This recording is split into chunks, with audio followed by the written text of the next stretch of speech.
నిన్ను వల్ల నీ పొరుగువాన్ని ప్రేమించాలి. మనం చిన్నప్పటి నుంచి ఈ మాట వింటున్నాం. ఎప్పుడు ఒక వ్యక్తిని మనం ప్రేమించగలుగుతామంటే ఎప్పుడైతే ఒక వ్యక్తిని నువ్వు మనస్ఫూర్తిగా క్షమించగలుగుతావో. ఎందుకంటే నీలో క్షమించే గుణం, క్షమాపణ గుణం ఉంటేనే నువ్వు ప్రేమించగలుగుతావు. అందుకనే పేతురు గారు యేసు ప్రభువుని అడిగాడు, యేసయ్యా మరి నేను ఒక వ్యక్తిని ఎన్నిసార్లు క్షమించాలి? 2 సార్లా, 3 సార్లా, 4 సార్లా, 5 సార్లా అంటే యేసుప్రభు వారు అన్నారు, అయ్యా నువ్వు బ్రతుకున్నంత వరకు, అంటే 77 సంవత్సరాల వరకు నువ్వు బ్రతుకున్నంత వరకు, నీ ప్రాణం ఉన్నంత వరకు నువ్వు ఎదుటి వ్యక్తిని క్షమిస్తానే ఉండాలి, క్షమించగలగాలి.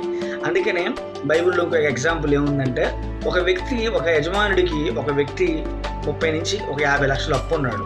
ఆ యజమానుడు నువ్వు నా అప్పు తీర్చు అంటే, లేదు సార్ నేను తీర్చగలుగుతాను, కొంచెం టైం ఇవ్వండి. అలాగ అన్నప్పుడు ఆ యజమానుడు అతని మీద పడి, నువ్వేం చేస్తావో నాకు తెలియదు, నువ్వు ఇల్లు అమ్ముకుంటావో వాకిలు అమ్ముకుంటావో నువ్వేం చేస్తావో నాకు తెలియదు, నువ్వైతే నీ అప్పు నాకు తీర్చే, లేకపోతే మరి బాగోదని చెప్పి అతను అంటాడు. అతను లేదు సార్ ఇప్పుడు కాదు అప్పుడు కాదని ఏదో విధంగా అతను బ్రతిమలాడితే అతను ఫోన్లే ఇంక నీ అప్పు నేను మాఫీ చేశాను ఇంక నువ్వు నాకు అప్పు కట్టాల్సిన అవసరం లేదు అన్నాడు. అంటే ఇతను అప్పు మాఫీ అయిపోయింది. కానీ ఇతనికి ఎవరైతే 10,000 రూపాయల నుంచి 30,000 రూపాయలు ఇతనికి ఎవరైతే అప్పు ఉన్నారో అతన్ని వెళ్ళి కొట్టడం, చేయడం, చివరికి అతన్ని చంపడం వరకు చేసి చెరసాలలో కూడా అతన్ని వేస్తాడు.